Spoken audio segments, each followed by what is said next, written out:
అంటే నిన్న అడుగుతున్నా. సీఎం గారు కూడా చెప్తున్నారు, పెట్టుబడులు Yeah. పెట్టండి, నేను లాభాలు తేవడానికి ట్రై చేస్తాను మీకు అని చెప్పేసి. Yes. పెట్టుబడులు పెట్టడానికి రెడీగా ఉన్నారా ఇన్వెస్టర్లు ఈ మూమెంట్లో?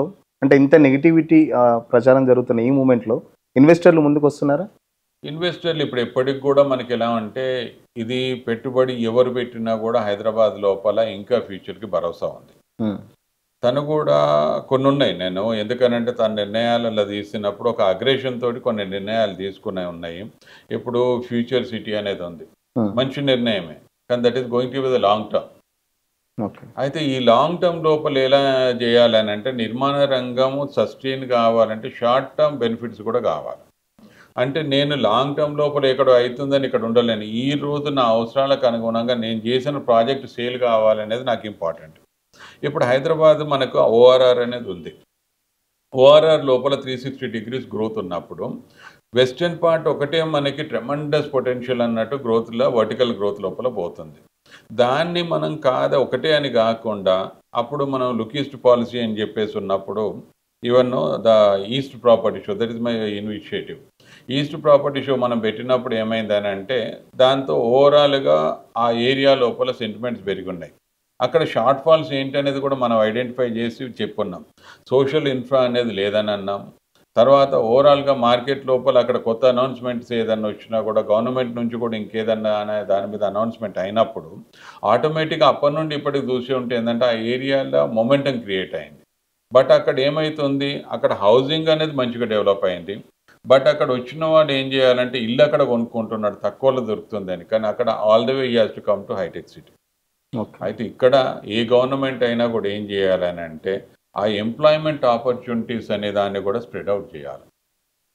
ఇప్పుడు ఈస్ట్లో ఉన్న సౌత్లో ఎక్కడో ఉండే వాళ్ళు కూడా మనకు హైటెక్ సిటీ రాకుండా ఇప్పుడు మనకు లిటరల్గా చెప్పాలని అంటే ఈస్టర్న్ హైదరాబాద్ లోపల ఒక మధ్యలో లాస్ట్ ఇయర్ అనుకుంటా ప్రాపర్టీ షో మనం పెట్టినప్పుడు శ్రీధర్ బాబు గారు వచ్చి ఉన్నారు. ఉమ్, తనకు కూడా ఒక రిక్వెస్ట్ చేయడం జరిగింది అనమాట.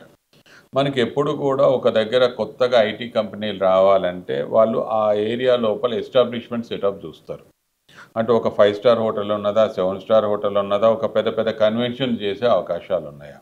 ఇప్పుడు మనకి ఇక్కడ హైటెక్ సిటీ ఉంది, ఇక్కడ ఓవరాల్గా 5 స్టార్ హోటల్స్ 7 స్టార్ హోటల్స్ ఉన్నాయి. ఏదైనా మల్టీనేషనల్ కంపెనీ పెట్టినా కూడా నాకు ఆ ఫెసిలిటీస్ అన్నీ కూడా బాగున్నాయి కాబట్టి నేను నా వ్యవస్థ ఇక్కడ పెట్టుకున్నా కూడా నాకు ఇది సస్టైన్ అవుతుంది అనేది ఉంటుంది అనమాట.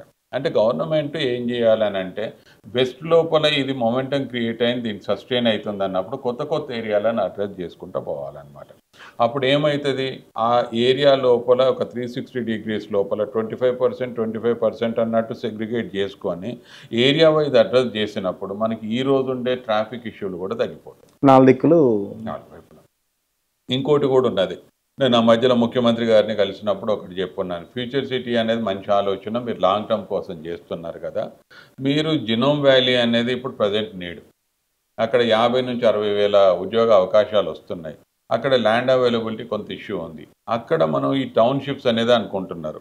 అక్కడ ఒక 500-600 2,000 3,000 ఎకరాలు అవసరం లేదు. They can think about at least 500-600 acres లోపల ల్యాండ్ డెవలప్ చేసి ఆ టౌన్షిప్ బిల్డర్లకు కానీ రీజనబుల్ రేటుకి ఇస్తే అక్కడ వ్యవస్థను మనం పెంచవచ్చు. ఇప్పుడు అదే కాకుండా చందన్ వేలి ఏరియా ఉంది. చందన్ వేలి ఏరియాలో 6,000 ఎకరాలు మనకి మ్యానుఫ్యాక్చరింగ్ యూనిట్స్ ఇవన్నీ వస్తున్నాయి. అక్కడ కూడా ఏంటంటే అక్కడ వచ్చే ఎంప్లాయ్మెంట్ డిఫరెంట్, సెమీ స్కిల్డ్ అనమాట. ఇక్కడ వచ్చేది హై అండ్ టెక్నికల్ పీపుల్ అనమాట. అంటే వాళ్ళ అవసరాలకు అనుగుణంగా ఉన్నప్పుడు అఫోర్డబుల్ హౌసింగ్ అనేది కూడా మన అవసరం. దాని గవర్నమెంట్ ఇప్పుడైతే కొత్తగా పాలసీ తీసుకొస్తా అని అంటున్నారు, కానీ ఆ పాలసీలలో ఎలా ఉండాలి అని అంటే ఒక బిల్డర్ అనేటోడు ఇంట్రెస్ట్ ఉండేటోడు మనీ మేకింగ్ అనేది కాదు, నేను కూడా సొసైటీకి చేస్తా అన్నప్పుడు అందుబాటు ధరల లోపల గవర్నమెంట్ ఇచ్చినప్పుడు నేను ఒక డిఫరెంట్ కైండ్ ఆఫ్ హౌసింగ్ చేయగలుగుతా. దీన్ని కూడా పబ్లిక్ లోపల తీసుకెళ్తే అదొకటి 2 రకాలుగా నాకు బిజినెస్ చేసుకుంటాను, ఒక పబ్లిక్ నీడ్ ఫుల్ఫిల్ చేసిన అనేది ఉంటుంది. కాబట్టి ఆ దిశ లోపల కూడా గవర్నమెంట్ ఆలోచించుకోవాలి. అంటే నిజంగా బిల్డర్లు అట్లా ఆలోచిస్తారా? గవర్నమెంట్ వాళ్ళకి అట్లా అటువంటి అందరు ఇట్లనే ఉంటారు. ఇప్పుడు నేను ఉంటుంది, ఇప్పుడు నాకు వచ్చేసి నేనైతే లిటరల్గా చెప్తాను, క్రెడైలు అడుగు పెట్టి నుంచి నా సొంత పనులు వదిలేసుకొని పని చేస్తున్నా. ఉంటారు 100 మంది లోపల 2-3 అన్న చేస్తారు కదా. 1000 మందిలు ఉన్నారు మన దగ్గర, 2,000 మంది బిల్డర్లు ఉన్నారు. 2,000 మంది బిల్డర్ లోపల చిన్న చిన్న ప్రాజెక్టు చేసేటోడు పెద్ద ప్రాజెక్ట్ ఇటువంటి చేసినా నష్టం లేదు. ఇప్పుడు అన్ని ప్రీమియం అల్ట్రా లగ్జరీ కింద చేయాల్సిన అవసరం లేదు కదా. కొంతమంది ఉంటారు ఇంట్రెస్ట్ ఉండేవాళ్ళు, అవకాశాలు క్రియేట్ అయితేనే కదా సెమీ మనం గేటెడ్ చేసేది. గేటెడ్ కూడా. అట్లా అది దాన్ని బట్టేసి అనమాట. అంటే క్రెడాయిలో మీరున్నప్పుడు ఎలాంటి మార్పులు తీసుకొచ్చారు ప్రత్యేకంగా ఈ నిర్మాణ రంగం కానీ రియల్ ఎస్టేట్ రంగం సంబంధించి? మొదటి నుంచి కూడా ఇక వ్యక్తిగతంగా ఒక్కరిని చేసే దానికంటే కూడా it is always a team work. అయితే ఎప్పుడు కూడా నేను క్రెడైలో అడుగుపెట్టింది ముఖ్యంగా శేఖర్ రెడ్డి, దాదాపుగా ఈజ్ వర్కింగ్ ఫర్ 40 ఇయర్స్ అనమాట. అయితే 2012లో మేము మొదటిసారి కలుసుకున్నప్పుడు ఒకడు ఒంటరి పోరాటం ఎప్పుడు కూడా ఎట్లుంటుంది అని అంటే, క్రెడైల అవకాశాలు పదవుల కోసం చేసే వాళ్ళు ఉంటారు, పని కోసం చేసే వాళ్ళు ఉంటారు. సో శేఖర్ రెడ్డిని చూసినప్పుడు నాకేమనిపించింది, ప్యాషనేట్గా వర్క్ చేస్తుండే, అటువంటి వానికి సపోర్ట్ చేసినా తప్పు లేదు కదా అని చెప్పేసి దెన్ ఐ ఎంటర్డ్ అనమాట. అప్పటి నుంచి నేను దాదాపుగా ఈసీ మెంబర్ నుంచి కూడా చేసుకుంటూ వచ్చినా కూడా నా కాంట్రిబ్యూషన్ ఒక్కొక్క టైం లోపల ఎలా అని అంటే, ఒక మెంబర్గా కూడా మనకు బాధ్యత ఉంటుంది. We have to do something different అనమాట. అప్పటి వరకు మనకు ఫస్ట్ ప్రాపర్టీ షో అనేది అయింది, క్రెడా హైదరాబాద్ ఫస్ట్ది ప్రాపర్టీ షో అయింది. ఆ రోజు నుంచి నేను అనుకున్నాను, క్రెడా హైదరాబాద్ ప్రాపర్టీ షోలని నెక్స్ట్ లెవెల్కి ఎట్లా తీసుకెళ్ళాలి అంటే, అది ఒక ప్లాట్ఫామ్. ఎప్పుడు కూడా ఒక ఎండ్ యూజర్ కొనుక్కోవడానికనే ప్లాట్ఫామే కాదు, ఒక ప్రమోటర్ దాన్ని షోకేస్ చేసుకునే ప్లాట్ఫామే కాదు, గవర్నమెంట్ తను తీసుకునే సంవత్సర కాల విధి విధానాలను ప్రొజెక్ట్ చేసుకునే ప్లాట్ఫామ్ లెక్క చేసినాం అనమాట. That is the main important thing I did. తర్వాత ఆ ప్రాపర్టీ షోలని అనుకున్నప్పుడు ఎప్పుడు కూడా వెస్టర్న్ హైదరాబాద్ మీద ఫోకస్ చేసేవాళ్ళం. దాన్ని నేను చేస్తున్నాను 2018 అనుకుంటాను. First time we date it in eastern Hyderabad. It made lot of difference at that time. అదైన తర్వాత మళ్ళీ then we move towards northern Hyderabad. ఈ ప్రాపర్టీ షోలు అనేది కమర్షియల్ ఎలిమెంట్ కాదు, ఆ ఏరియా లోపల ఆ కొత్త ఏరియాలలో ఉన్న పొటెన్షియల్ పబ్లిక్ లోపలికి రీచ్ అయ్యేటట్టు చేయడం, గవర్నమెంట్ కూడా దాని మీద దృష్టి సాధించి ఈ ఏరియాల్లో షార్ట్ ఫాల్స్ ఏమున్నాయి, ఏం చేస్తే బాగుంటుంది. అప్పుడు అదే అందుకోసం అని చెప్పేసి మనకి కొంపెల్లి లోపల ఐటీ టవర్ కూడా అనౌన్స్ చేసింది దానివల్లనే. అది అయిన తర్వాతనే అక్కడ కూడా చేస్తే బాగుంటుందని అప్పుడు చేయడం దగ్గర. సో అది అటువంటిది. దాంతో పాటుగా ఇంకోటి ఏమవుతుందంటే, క్రెడా హైదరాబాద్కి సంబంధించినంత వరకు ఆల్మోస్ట్ మేము ఎప్పుడు ఏం చేసేదని అంటే, ఏ ఇష్యూ వచ్చినా కూడా, ఎనీ కామన్ ఇష్యూ ఏ పబ్లిక్లో మన ఒక మెంబర్కి వచ్చినా కూడా దాన్ని ఎక్కడ రీచ్ అయితే బాగుంటుంది, ఎట్లా మనము వి ఆల్వేస్ రీచ్ అఫీషియల్స్ దగ్గర ఏమైనా డిలే అవుతున్నా, వాళ్ళు నిర్ణయం తీసుకునే లోపల కొన్ని వాళ్ళు వెనక ముందు అవుతున్నా కూడా మినిస్టర్స్ని కలిసి, దాంతోపాటు ఇమ్మీడియట్ గడిచిన ఆల్మోస్ట్ ఆ టైం లోపల చెప్పాలని అంటే ఏదన్నా ఒక ఇనిషియేటివ్ తీసుకున్నప్పుడు దాని ఇంపాక్ట్ రిజల్ట్ పాజిటివ్గా ఉండేది. అట్లనే చేసుకుంటూ వచ్చినాము. తర్వాత ఇంకా ఓవరాల్గా చేయాలనంటే, హైదరాబాద్కి క్రెడా హైదరాబాద్ సంబంధించినంత వరకు it is a representation of a building industry లోపల వీఆర్ ఫస్ట్ అనేది ఒక బ్రాండ్ ఇమేజ్ క్రియేట్ చేస్తున్నాం. ఎక్కడ కూడా మీరు ఇప్పుడు చూస్తుంటారు, క్రెడై హైదరాబాద్ అనేది ఒక వ్యవస్థ.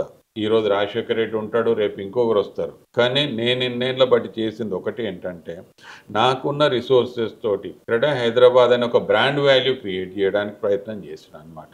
ఇది ఒక్క రోజులో ఒక్కరు చేసేది కాదు. నా తర్వాత నాకంటే ముందు కూడా ప్రెసిడెంట్లు ఉన్నారు, అందరూ టైం టు టైం చేసేది, ఒక్కొక్కరం ఒక్కొక్క రకంగా అనమాట. పాండమిక్ టైం లోపల చెప్పాలని అంటే, ఒక ఇండస్ట్రీ లోపల క్రెడై హైదరాబాద్ గురించి పాజిటివిటీ రావాలంటే we supported across all departments అనమాట. పాండమిక్ టైం అప్పటి నుంచి కూడా గవర్నమెంట్కి క్రెడై అనేది ఒక వ్యవస్థ, మా బిల్డర్లది కాదు, వీళ్ళు కూడా మాలో ఒక భాగం అనేది ఒక కాన్ఫిడెన్స్ క్రియేట్ చేసిన. I personally involved. దాదాపుగా రోజుకి 24 గంటలు ఇదే పని మీద ఉండి కోఆర్డినేట్ చేసుకుంటా హైదరాబాద్ లోపల ఒక బిల్డింగ్ ఇండస్ట్రీ లోపల చిన్న ఒక కేసు రాకుండా చేసినాం అనమాట. So that the confidence we created. ఆ తర్వాత మన బిల్డర్లు కూడా జనరస్గా ముందుకు వచ్చున్నారు. వచ్చిన తర్వాత సీఎం గారి రిలీఫ్ ఫండ్ కూడా దాదాపుగా 50 కోట్లు. వాళ్ళు ఇండివిజువల్గా పని చేయకుండా కూడా లేబర్ల వెల్ఫేర్ కోసం అప్పుడంతా కూర్చోబెట్టి భోజనాలు పెట్టిండ్రు. వాళ్ళకి అన్ని ఏది కావాలంటే అవన్నీ చేసి 100 crores ఆల్మోస్ట్గా ఆ 2-3 నెలల టైం లోపల 150 కోట్లు. ఇంకా ఉందా పాండమిక్ ఎఫెక్ట్ ఇంకా కంటిన్యూ అవుతుందా? ఏంటంటే పాండమిక్ ఎఫెక్ట్ నుంచి కూడా అది ఒక రకంగా మనకి ఏం చేసింది అని అంటే, ఆ లేబర్ పాయింట్ ఆఫ్ వ్యూ లోపల అందరికీ హైదరాబాద్ బిల్డర్ల గురించి ఒక పాజిటివిటీ ఇచ్చింది అనమాట. అంటే వీళ్ళు కష్టం సుఖం లోపల మాతో పాటు ఉంటారు అనేది ఒక కాన్ఫిడెన్స్ ఇచ్చింది. అప్పుడు ఏమైంది, పాండమిక్ ఇంపాక్ట్ తోటి అందరు పోయినా కూడా మళ్ళీ వెంటనే ఏం చేస్తున్నారు, మనకి ఏదైతే అంత నార్మల్సీకి వచ్చిన తర్వాత ఎవ్వరు కూడా ఎక్కడెక్కడ పోలా, వాళ్ళు ప్రతి ఎక్కడ ఒక్కరు జాబ్ ముందు ఉన్నా హైదరాబాద్ పోవాలి. సో దాంతో ఆటోమేటిక్గా చాలా మనకి అవి వచ్చినాయి. తర్వాత ఏమవుతుందంటే ఈ ఓవరాల్గా మార్కెట్ సెంటిమెంట్స్ ఇంప్రూవ్ అయినప్పుడు, ఎప్పుడు కూడా లీడర్షిప్ ఇస్ ఇంపార్టెంట్. వాళ్ళు తీసుకునే నిర్ణయాల వల్ల ఏ ఏరియాలో గ్రోత్ పర్ ఉన్నప్పుడు ప్రొజెక్షన్ చేసుకోవడం, అంటే ఫ్యూచర్ ప్రాస్పెక్ట్స్ ఏం బాగుంటాయి, ఏది ఎట్లా అనేది అది టైం టు టైం మనం ఏంటంటే అది కనెక్ట్ చేయాలి. ఎప్పుడు కూడా నాయకత్వం అంటే కనెక్టింగ్ ద డాట్స్ అనమాట. అది ప్రాపర్గా చేసి రిజల్ట్స్ ఇవ్వగలిగినాం అని అన్నప్పుడు then it makes a impact. ఆ రకంగా అంటే మీరు చూసినప్పుడు ఇంతకుముందు హైడ్రా గురించి మాట్లాడుతూ హైడ్రా వచ్చిన తర్వాత కొంచెం ఎఫెక్ట్ అయితే కనబడింది అని చెప్పేసి అంటారు. Yeah. గతంలో ఆ, దాదాపు ఎట్లా కస్టమర్స్ ఎట్లా అంటే లేక్ వ్యూ అపార్ట్మెంట్స్ కానీ లేకపోతే లేక్ దగ్గర ఉంటే తీసుకోవడం చాలా ఇంట్రెస్ట్ ఉంది. ఇప్పుడు లేక్ దగ్గర తీసుకోవాలంటే భయపడుతున్న పరిస్థితి. ఎక్కడైనా కొనాలంటే కూడా హైడ్రాకి సంబంధించి దానికి పూర్తి అనుమతులు ఉన్నాయా, లేకపోతే దానికి సంబంధించి పూర్తి ఇప్పుడు ఎన్ఓసీలు ఉన్నాయా Yeah, అని ఇక్కడ కస్టమర్స్ చూస్తున్నారు కదా, ఎట్లా? దీనికి ఇది నేను క్లారిటీ ఇస్తాను. ఉమ్, ఎందుకనంటే హైడ్రాకి సంబంధించినంత వరకు హైడ్రా ఒక ఇనిషియేటివ్ని మనం నెగిటివ్గా తీసుకోవాల్సిన అవసరం లేదు. ఉమ్, ఎందుకంటే అది ఎన్విరాన్మెంటల్ ప్రొటెక్షన్ కింద, లేక్ ప్రొటెక్షన్ కింద అని తీసుకున్న ఒక కార్యాచరణ. సో దానికి తగ్గట్టుగా ఒక కమిషనర్గా అఫీషియల్ పోలీస్ ఆఫీసర్గా రంగనాథ్ గారు ఉన్నారు. He knows what is doing, he knows what to do. అయితే ఇక్కడ ఏమవుతుందని అంటే మనకు పబ్లిక్ లోపల, మీడియా లోపల వచ్చి విధానాల వల్ల ఏమవుతుందంటే ఒక తప్పు చేసిన వాళ్ళు ఎవరిదో ఉన్నా కూడా ఈ can be a real estate builder. ఆ ప్రాజెక్టు ఇక్కడ నార్మల్గా ఒక బిల్డరే కట్టిండి అనేది కాదు, కొన్ని ఉంటాయి. ఏది ఆ మధ్యలో ఇక్కడ సమ్ అమీన్పేట వైపు ఏదో ఇండిపెండెంట్ హౌసెస్, అవన్నీ అమీన్పూర్ సంథింగ్, అక్కడ ఆ ఏరియా లోపల కొన్ని ఇండిపెండెంట్ హౌసెస్ ఏదో ఇష్యూ. బాజ్పల్లిలో కూడా చాలా వరకు. లోపల మనకి ఏమున్నదనే తెలియకుండా మనం అన్వయించుకోకూడదు అనమాట. ఇప్పుడు కొన్ని ఉంటాయి. ఇప్పుడు మనకి ఎందుకంటే గవర్నమెంట్ నుంచి కూడా ఫస్ట్ ఇరిగేషన్ ఎన్ఓసి ఉండి, తర్వాత జిహెచ్ఎంసీఆర్ హెచ్ఎండిఏ నుంచి పర్మిషన్ ఉన్నప్పుడు వాళ్ళు అన్నీ చూడకుండానే ఇవ్వరు కదా. ఇక్కడ ఏమవుతుందంటే లేక్కి బఫర్ అనేది ఉంటుంది. ఆ బఫర్ మెయింటైన్ చేసుకుంటే మనం అన్ని ప్రాపర్గా ఉన్నప్పుడు ఎవరు కూడా దాన్ని కూలగొట్టడానికి లేదు, ఏది లేదు. కానీ ఇక్కడ ఒకటి ఏమైందని అంటే సడన్గా కొన్ని ప్లేస్లలో ఆ లేక్ బౌండరీస్ అనేది కొంత కన్ఫ్యూజన్ ఉండడంతో ఒకటి, దానికి ఇప్పుడు గవర్నమెంట్ వైపు నుంచి ఏం చేస్తున్నారంటే బౌండరీస్ అనేది డిమార్కేషన్ చేస్తున్నారు. సో దాంతో క్లారిటీ వచ్చినప్పుడు ఏమవుతుంది, ఈ రికార్డ్స్ ప్రకారం బిల్డింగ్ ఎక్కడ ఉండాలనో అక్కడనే ఉంటుంది, లేక్ ఎక్కడ ఉండాలనో అక్కడనే ఉంటుంది. ఆ ఎంక్రోచ్మెంట్స్ ఆపడానికి ఇది పనికొస్తుంది అనమాట. కానీ ఆ ఉన్న కన్ఫ్యూజన్ మాత్రం పోతుంది ఇప్పుడు. సో అటువంటి అప్పుడు ఏమవుతుంది, ఆ పాత రోజులు లేక ఒకటే ఆ అపోహలతోటి, భయంతో ఉన్న వాళ్ళంతా కూడా ఒకటే, నన్ను చాలా వరకు అడిగిన వాళ్ళందరూ కూడా చెప్పేది, ఏ బిల్డర్ కూడా రిస్క్ తీసుకొని కష్టార్జితాన్ని మోసం చేసి బిజినెస్ చేయడు. సో అటువంటి అప్పుడు ఏమవుతుంది అని అంటే మీరు ఒకటే, దీన్ని బిల్డర్ మంచోడు అనే దానికి నేను ఎండార్స్మెంట్ ఇయ్యను, కానీ రెరాలో రిజిస్టర్ చేసుకున్నప్పుడు మీ దానికి ఒక రకమైన హక్కును కాపాడుకునే అవకాశం ఉన్నది. సో ఏ ప్రాజెక్ట్ అయినా రెరాలో రిజిస్టర్ అయింది అని అంటే మీరు కన్ను మూసుకొని కొనుక్కోండి. ఏ బిల్డర్ కూడా వ్యక్తిగతంగా తను ఏదో చేసి తప్పు చేయాలని కట్టడు. ఒకవేళ బై ఛాన్స్ ఏదైనా ఉంటే రెగ్యులేషన్స్ అగేన్స్ట్ ఉన్నప్పుడు ఒకటి రెండు ఏదైనా ఉంటే మనకు తెలియదు కానీ, but it is going to be taken care bye the RERA if something goes wrong. అటువంటప్పుడు ఆ నెగిటివ్ సెంటిమెంట్స్ తోటి ఉండకూడదు అన్న తర్వాత దెన్ ఆల్మోస్ట్ మెజారిటీగా స్ట్రీమ్ లైన్ అయిపోయింది. నిజంగా హైడ్రా ఎఫెక్ట్ ఇప్పుడు అమీన్పూర్లో కానీ లేకపోతే బాజ్పల్లో కూలగొట్టిన దానికి ఎఫెక్ట్ పర్లేదంటారా నిర్మాణ రంగం మీద? ఇక్కడ వాళ్ళు చెప్పేది ఏంటంటే మాకు అన్ని పర్మిషన్స్ ఉన్నాయి, కోర్ట్ ఆర్డర్స్ ఉన్నాయి కూడా, వచ్చి పలకగొడుతున్నారు. హైడ్రా అంటే కేవలం కూల్చివేస్తందుకే హైడ్రా పెట్టిరని ఒక ప్రచారం.